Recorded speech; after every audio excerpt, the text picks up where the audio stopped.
the Angels just gutted themselves with players that they picked up and other guys that they just said, you know what, screw it. So there's a waiver wire right now that includes these pitchers and position players: Carlos Carrasco, Mike Clevinger, Jose Cisnero, Lucas Giolito, Matt Moore, Reynaldo Lopez, along with Harrison Bader, Hunter Renfroe, and Randall Grichuk. So the Astros are picking way down because of where their record is.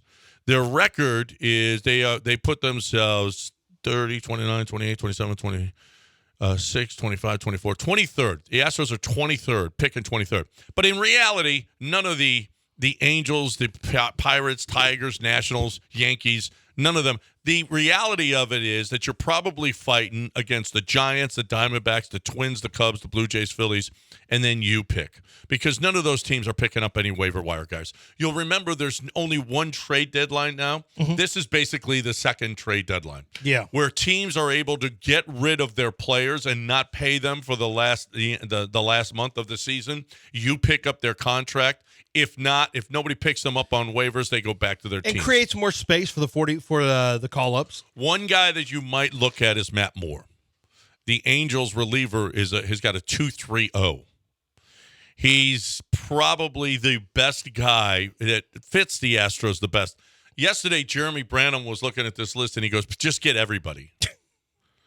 Well, okay. No, they're not going to do that. But you might, if you can. Now, Matt Moore might be scooped up before you're able to pick. I know you're 23rd. You're not really 23rd because the bad teams are not going to pick up any guys on waiver wire. Only a potential playoff team is going to take a look. If you need bullpen help, which everybody needs bullpen help right now, Matt Moore probably won't be around for you. But I'm not just going to grab a guy like Carlos Carrasco with a 6.8 ERA. Maybe a Clevinger. He's got a 3.32 this year. Mm-hmm. You know what? The White Sox ain't going anywhere, so I would 100%. Well, you kind of throw them into the mix of another group of pitchers. Like I think you have. Well, if you use Clevinger if you think you can use him long relief out of the pen, I think that's a consideration. Well, or you need a replacement right now for Javier. I don't think there's any question about that. Yeah. And I don't know how much you're going to be able to count on these guys in the postseason anyway. A Clevinger might make some sense. I don't know about a Lucas Giolito. A Reynaldo Lopez, maybe. Maybe Reynaldo Lopez looks like a possibility as well. I wouldn't be surprised at all if the Astros don't grab one of these guys. But, with the waivers. Well, the expected ERA, though, on Matt Moore, his ERA was 2.30. The expected ERA is 3.48.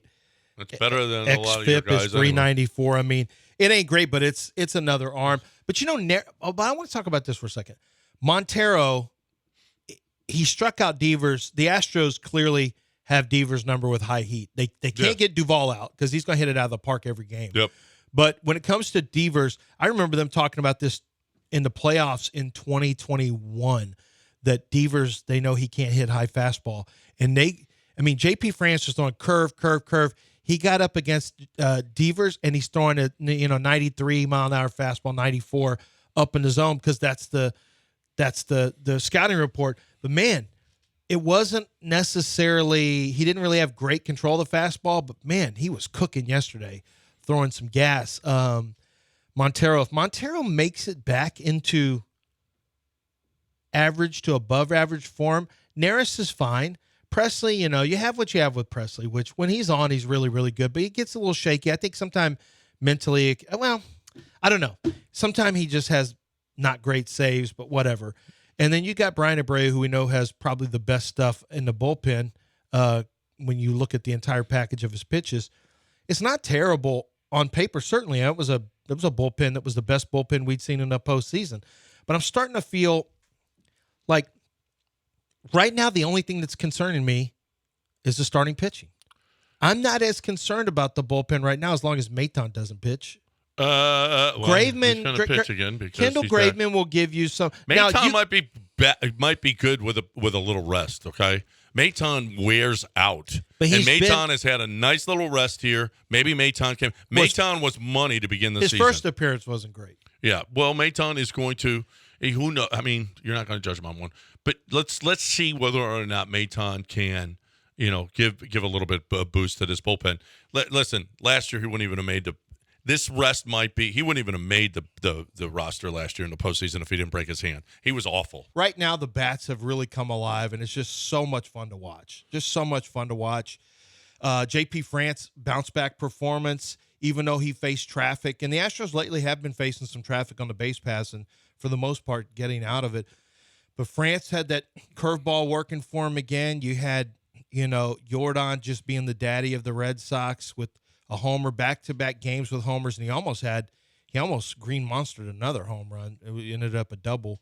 But, yeah, 2 doubles and a homer. Yeah, he hit about 5 feet from the top. Jordan, 9 of 11 in this series. Pretty good. That's pretty good. And, he had the 2 hits, and he's got walks, too. So What'd you think of the lineup with Uncle Mike back in it? I was okay with it. That's a story, too. Uncle Mike coming back. He grounded double play. He didn't do anything. But, they had him. I might have had him deeper, but I also think that 6-7 is kind of a cool place to bury players. You're pretty deep when Uncle Mike's hitting 6. Well, I mean, honestly, he should be hitting 8. 8, yeah. Should be hitting 7, 8. Or Yiner should have been ahead 7. of him. But Yiner was ahead of him. No, wasn't he? Yiner was right behind him. Oh, Yiner was behind him? Yeah. Oh, I was thinking Yiner was ahead of him. No. I kind of like, it's kind of good to have Jeremy Pena. I wonder if the Astros have thought about that they'd like to have, Altuve only has 34 RBIs this year, or he had that going into the game. He's 34 RBIs. Now, he also hasn't played a ton of games. No. But he is such a good hitter that you want traffic. When it's Maldonado, that's probably a dead spot for the most part ahead of Altuve. But it's interesting, if you have a lesser hitter at 8, but you have Jeremy Pena at 9, you've got a guy who's potentially on base, especially the way he's hitting for Altuve, who's hitting great. Well, Gives you an RBI opportunity inside the game. Look, when Chaz sat last night, Diaz is going to sit a bunch because Uncle Mike is back, and this has actually been hitting. I saw people complaining about Chaz not being in the lineup, but Dubon's been hitting. It's all right. Yeah.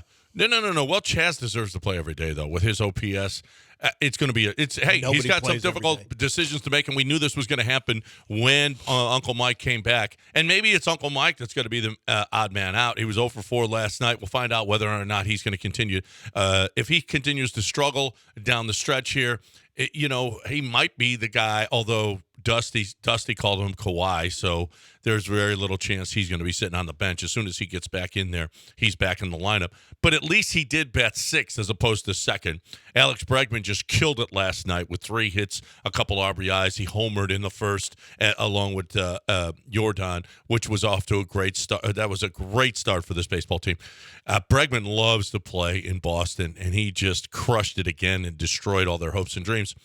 But it's going to be interesting to see.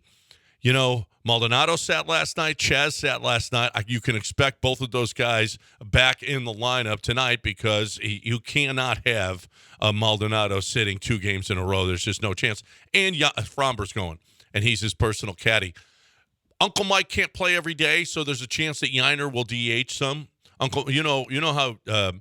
Even when Abreu came back, he gave him, he played him. He said, I'm going to have to take him, give him, every couple of days off or, whatever, play, not, I don't want his back to hurt him.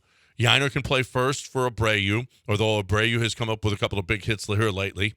Uncle Mike can sit. Jordan can play left in a smaller ballpark, and Yiner can DH. Chaz can play center. Dubon is going to be a utility guy. Dubon was a guy who was kicked to the curb in the postseason last year, along with Jake. This is really coming.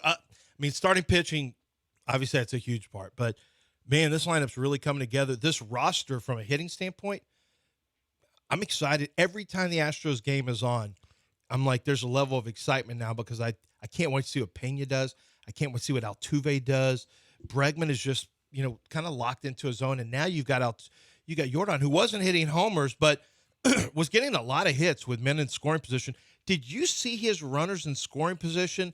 Bases loaded, close and late, high leverage. They had every critical stat. Jordan's like high 9 to 1,000 OPS in every one of those situations. No, he has been. He is such a clutch hitter. He's so good, so good. And so is Kyle Tucker.